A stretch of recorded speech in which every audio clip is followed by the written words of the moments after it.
আসসালামু আলাইকুম রহমতুল্লাহ বারাকাতুহু। তা আমি মনে করি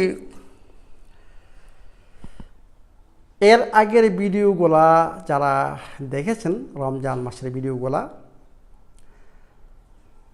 এখন আসবে ডায়াবেটিসদের কি করতে হবে রমজান মাসে। দেখুন, সত্যিকার অর্থে ডায়াবেটিস আমার ভিডিও এবং আমার ফেসবুক বা ইউটিউব যারা ফলো করেন, ওদের কিন্তু এখন ডায়াবেটিস থাকার কথা না। আমার ফলোয়ারদের আমি মনে করি ডায়াবেটিস থাকার কথা না, যদি আপনারা আমার ইনস্ট্রাকশনগুলি ফলো করে আসতেছেন বা ফলো করতেছেন। এমন যে প্রস্তুতি বললাম, রমজানের প্রস্তুতির জন্য যেটা করতে হবে যদি করেন, অ্যাকচুয়ালি আপনাদের ডায়াবেটিস থাকার কথা না, ব্লাড সুগার থাকার প্রবলেম যেটা ছিল ওইটা থাকার কথা না।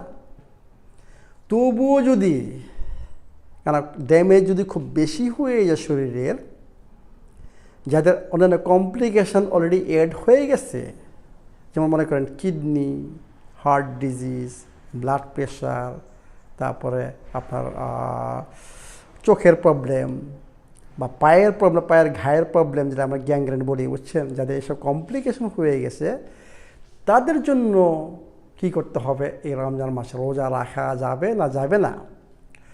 আমি মনে করি রোজা রাখা যাবে যদি আপনাদের ইমার্জেন্সি যদি না হয়।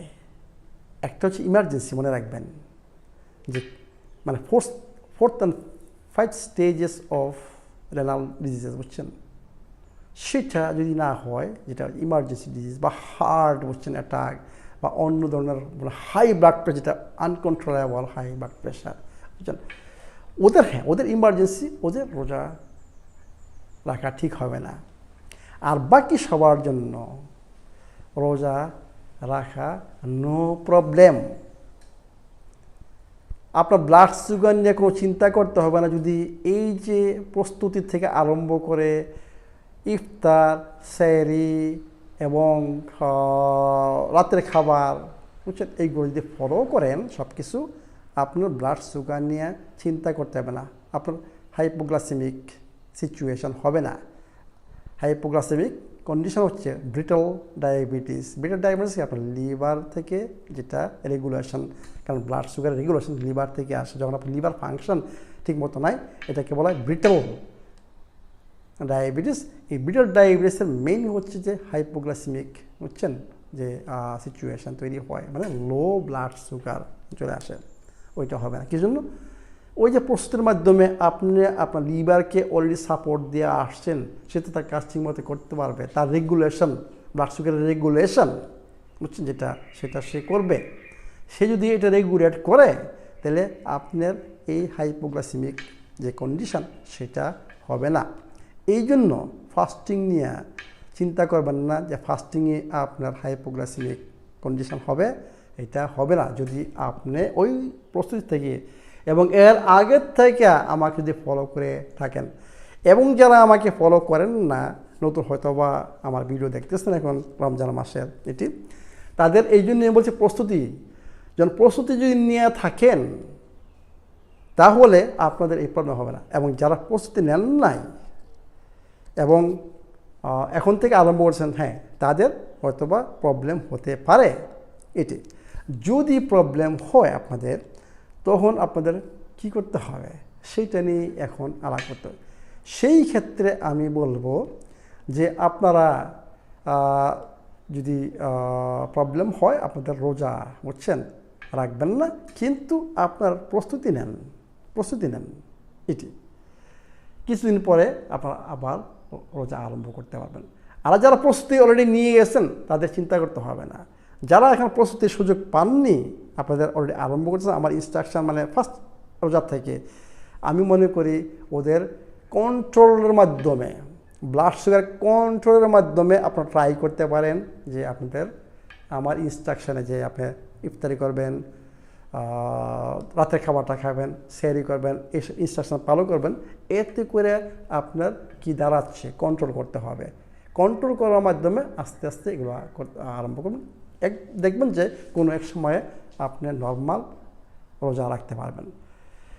এখন ডায়াবেটিসের ঔষধ এবং ইনসুলিন, আমি মনে করি যারা অলরেডি প্রস্তুতি নিয়েছেন তাদের ডায়াবেটিসের ওষুধের দরকার নাই, কিন্তু কিছু কিছু সাপ্লিমেন্টের দরকার এবং কিছু অ্যাডাপ্টোজেন যেমন HB03, HB01 এই অ্যাডাপ্টোজেনগুলো আপনারা ইউজ করতে পারেন। কোকোনাট অয়েল ইউজ করবেন প্রচুর পরিমাণে, কোকোনাট অয়েল হচ্ছে মেইন রমজান মাসে। আপেল সাইদার ভিনেগার ইউজ করবেন, হানি সাইদার ইউজ করতে পারবেন এটি।